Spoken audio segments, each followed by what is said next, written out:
Fancy buying something? You never lose... I found this box in an abandoned building nearby. I believe it belongs to you. Let's have a look. Yeah, this is mine. So, you faced those loons that roam around there. Extraordinary. I suppose I was lucky. Luck is a commodity round here. Yours should be properly rewarded. About this package, it's not just tools and trinkets, is it? I don't want to be rude or anything after your kind gesture, but it's none of your business.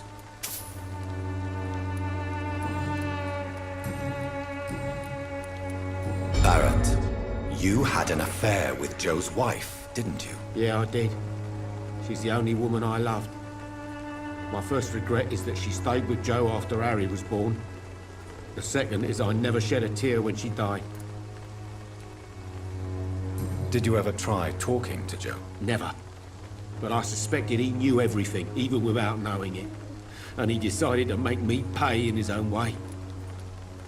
Do you mean you're Harry's father? No one will ever know for sure.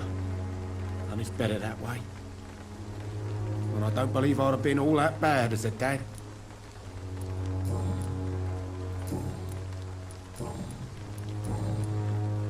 Goodbye for now, Mr. Lewis.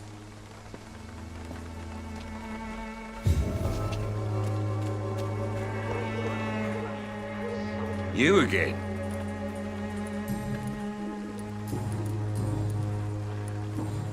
Goodbye.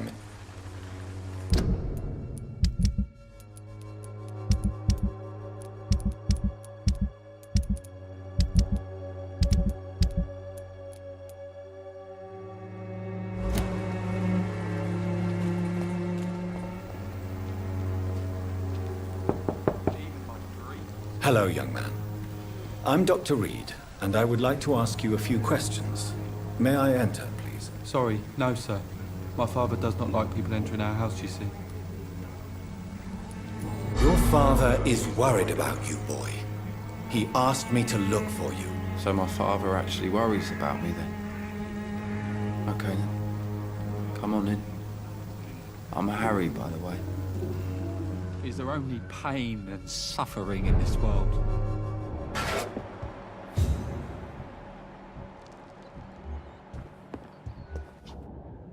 So, may I ask you a few questions? I'm not bothered. What could be worse?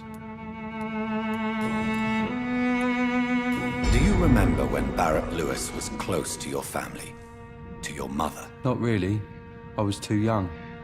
But I remember it was a happier time. Mr. Lewis was funny. He often had dinner with us. Why are you sad, then? Because it hurts to remember a time when my father used to laugh and smile. It hurts to realise he's as sad as me now. How was he towards you? He was nice, I guess. He never forgot my birthday. He always offered me books. I liked books. Your father and Mr. Lewis used to be good friends. What happened, Harry? I was young then. I don't remember Mr. Lewis ever coming back again after my mother died. Or was it after my father started bullying him? I don't know. Have you tried speaking to Mr. Lewis about it? I don't go out often, but yes. And he scolded me and told me to leave him alone. I guess my father frightens him too much. But you are not responsible for your father's actions. Am I not?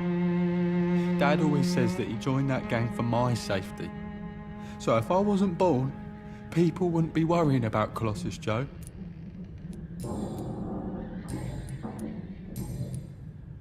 How do you feel? I'm fine. I mean, it's not easy every day, but I'm fine. I'm just tired of being sick all the time. If only I could be tough, like... Well, you know. Speaking of which, what can you tell me about your father? My father is an idiot who makes idiot things. That's all I have to say. Forgive my bluntness, young man, but you don't seem happy living in Whitechapel. Why should I? I never wanted to come here in the first place. It was my father's decision. And look around you. Does this look like a nice place to live? This place is awful, I agree. But does that not mean your situation can only improve? That's exactly what my father says. Harry, you should be grateful for what you've got. I wasn't even consulted when we moved here. If life here is so terrible for you, why don't you just leave this place? Have you ever spoken to your father about it? I don't go outside. It terrifies me so.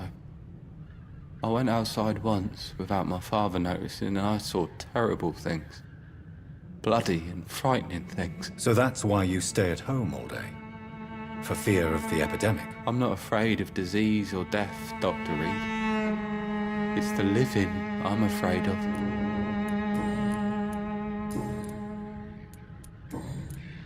Goodbye, young. Is there only pain and suffering in this world?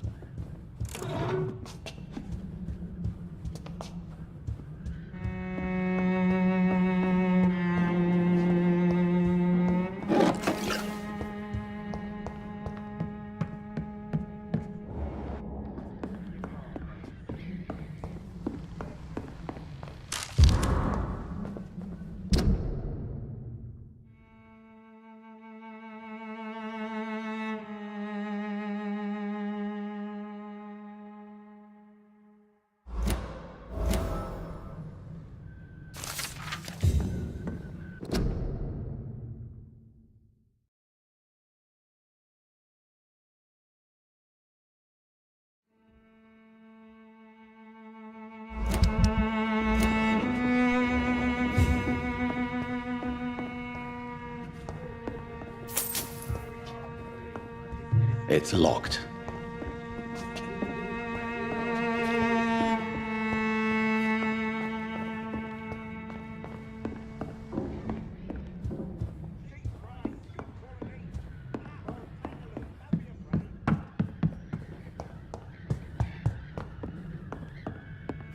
Is there only pain and suffering?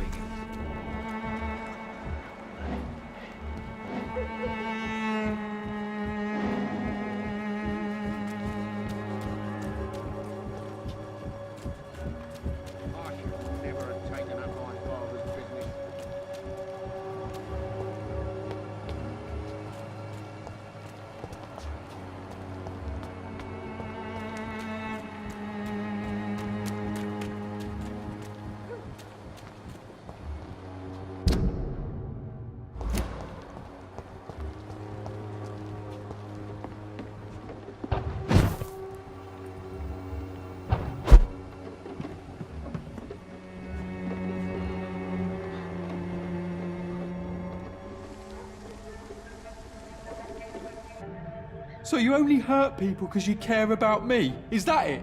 Don't be such a brat. I'll do what I must to provide us with food and medicine, that's all. Mum would never have let you bully an old friend like Mr. Lewis. Shame on you. Harry, I'm your father and I love you. But don't you ever speak to me like that again. What? You're gonna beat me too? Jesus. Give me patience.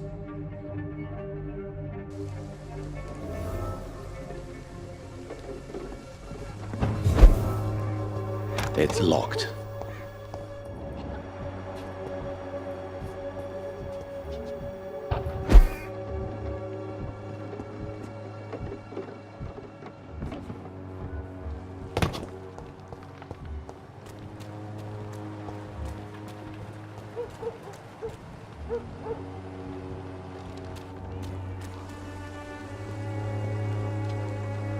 You again?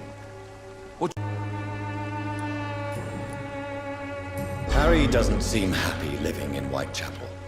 Why did you make him come here? I've always put my son's interests above everything else, whatever he may think. Our house is small but affordable. The walls are thin, but the door is solid. You really love your son, don't you, Mr. Peterson? He's my pride and joy. Even if he hates me for the choices I make and pushes me buttons more than he should. Since the criminal nature of your job means you could be arrested, are you not afraid of what would happen to your boy if you were? No one will ever take my son away from me. If that ever occurred, I'd hunt the bastard down and rip off his head with my bare hands. Do you have any regrets? Only one. Not to have my beloved wife by my side. She died when Harry was little. My sweet Jane. She gave the boy confidence. Why is your relationship with your son so difficult? Harry and I are so different. Sometimes I wonder if he's my own blood. Seems he's ashamed to be my son. Why not change that then? If you used your strength to do good, perhaps Harry wouldn't feel that way about you. How dare you tell me what I should or shouldn't do with my boy? Who the fuck are you to interfere like that? I mean no harm to your family. But if you want my advice, this is no place to raise a child. No matter where we live, Harry will always be sick and frail. At least here, I'm respected. And no one will ever dare touch him. Why do you keep on working for the gang, Joe? You know it doesn't suit you. It's true, I hate this job. And I know I made some bad choices, but I'm a wet boot boy now. And people won't forget it. You could leave tomorrow. Start another life in another town. That's easy for you to say, Doctor. We are poor. My son's weak.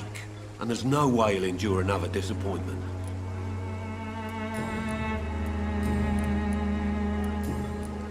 Goodbye, Mr. Pete.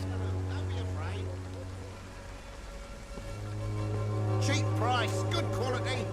Come on, take a look. Don't be afraid.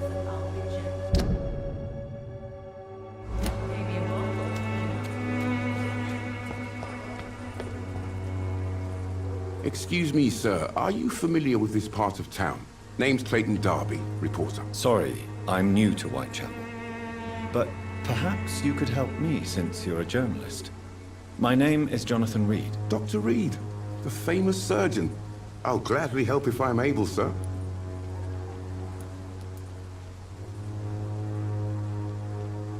I heard you're investigating an underground medical dispensary in Whitechapel. What do you know about it? Not much, I'm afraid. They are wary of strangers, and I'm not really an acquaintance of theirs. Why do you care?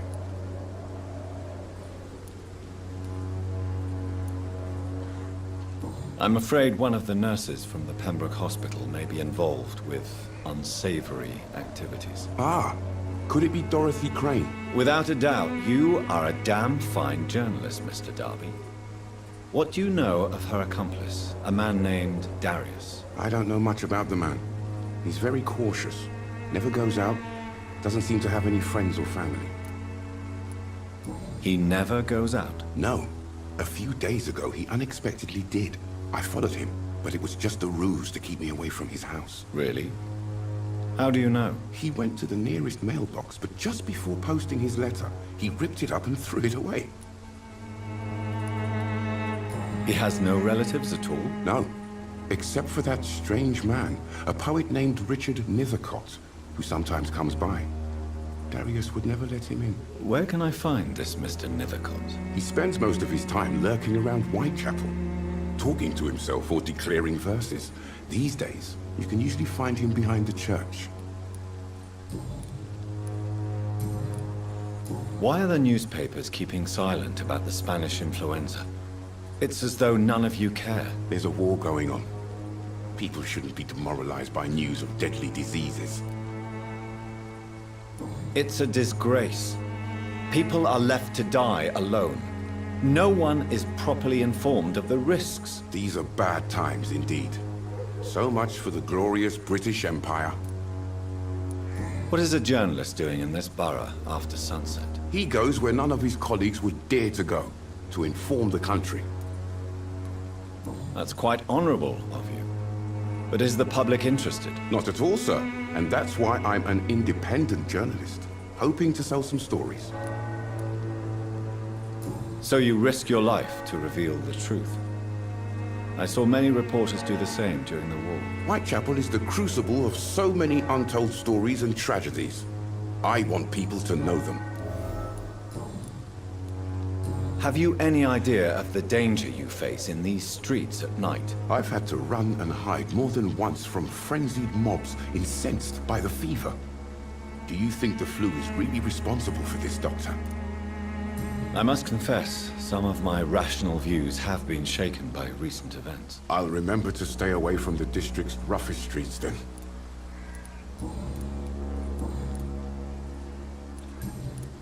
Goodbye, Mr. Darby. Farewell.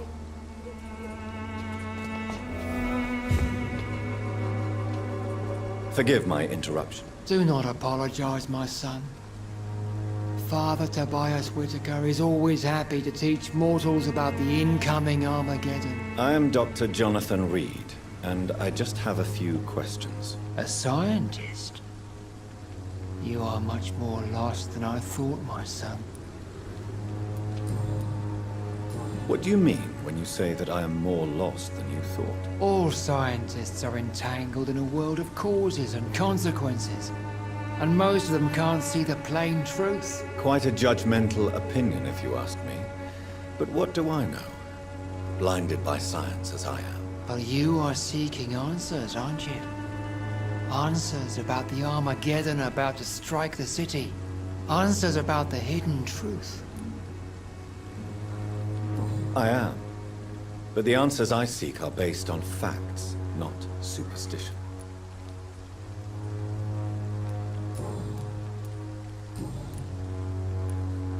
Have you any friends? Any family left in these terrible times? No. But I have a disciple I see as my son. He is so devoted. I sent him to preach the good word in the heart of this corrupted city. Where did you send him? I sent Samuel to the Stonebridge Cemetery, where the pestilence and evil grows night after night.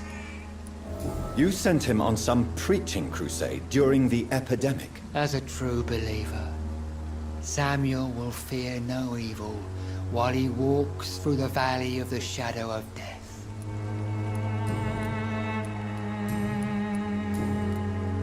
What do you mean? Also, Quite a judgmental but you are...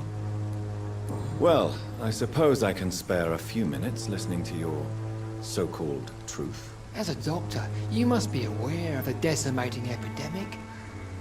But let me tell you that this so-called Spanish flu is just the beginning of the end. What do you mean? The beast is finally revealing itself, corrupting the flesh and the heart of men. With my own eyes I have seen them, those minions from the abyss. Really? And what would be your answer to this biblical threat? We must fight the disease before this legion outnumbers us. But not with scalpels and microscopes. No. What is left then? Cleansing fire. Tell me, Tobias, what exactly is your plan concerning the cleansing of this city? God will recognize his own.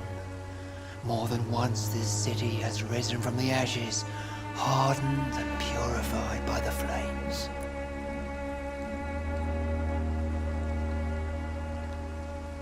Purification by fire has proved useful, but where do you stop?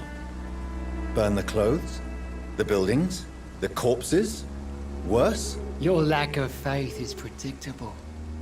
But my task is to convince rational minds like yours to see the light. This is God's will. You're mad and dangerous. You're nothing but a soulless butcher. A small-time Torquemada. The Savonarola of Whitechapel. My son, if you think salvation is a free gift, go listen to the lies of that pompous fool, Joseph. Joseph, a fool. Vicar, while he continues preaching his fraudulent redemption, more and more people die in the streets. What do you mean? Also, Quite a judgment. but you, What do you but quite? you, I am. I have heard.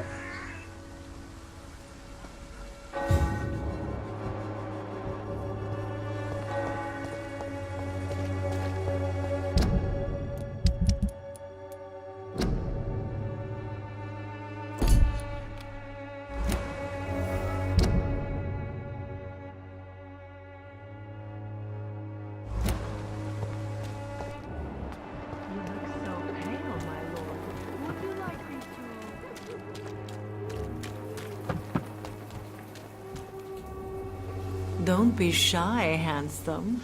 What can Christina do for you? I'm not looking for what you're selling. But I'd like to ask you a few questions, if I may. I'm a doctor. Dr. Reed. All right then, but be quick. Though I usually get paid when I open my mouth. Clayton Darby claims he will expose the crisis in Whitechapel to all of London. Do you believe him? I believe Clayton's courage will erode with time, until he finally leaves Whitechapel to start another fight somewhere else.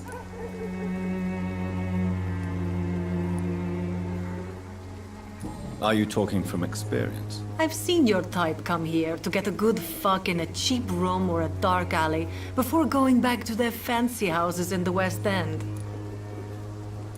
Why this skepticism? How can you speak about starvation if you've never been hungry?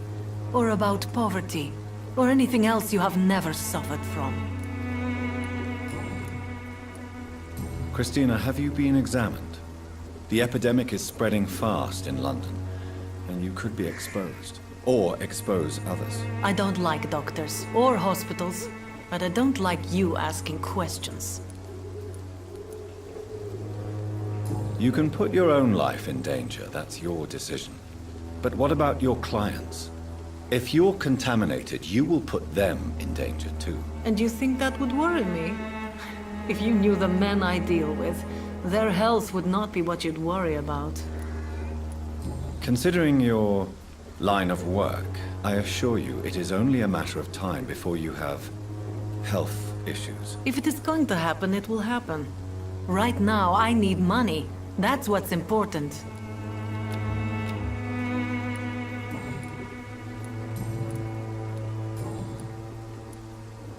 Tell me about yourself. Are you joking with me? People don't usually come to see me for conversation. I have no interest in your work. I am, however, curious as to what led you into this career. Short story. The war, exile, and England.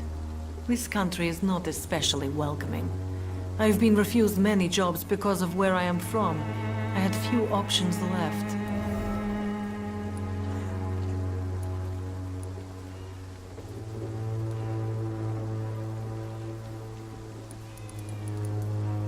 I always thought I was the master of my own fate. But now I know we don't always have control over our lives. I don't judge you. You know, this money is not only for me. I have good reasons to need this money quickly, but it is not your concern, Doctor. Goodbye, miss. Take care of yourself as best you can.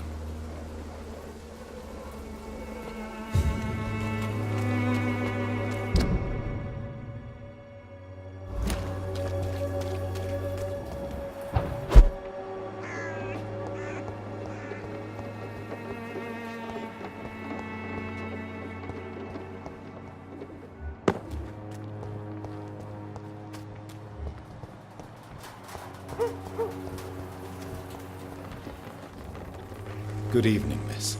I'm Dr. Reed. I'd like to ask you a few questions. I know what you're thinking. A tall stranger who meets a girl in the street at night. It reeks of the penny dreadfuls. But I mean you no harm, truly.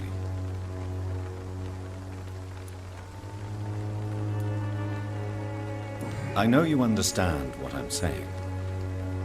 Your silence has nothing to do with you being mute, does it? Very well. Goodbye then.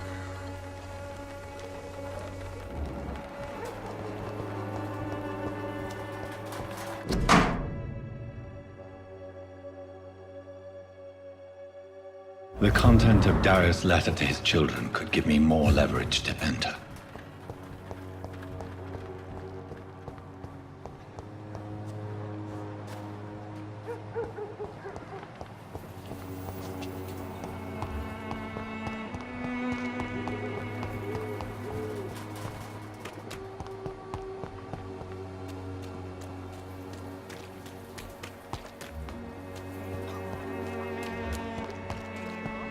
The walls of your home will not protect you.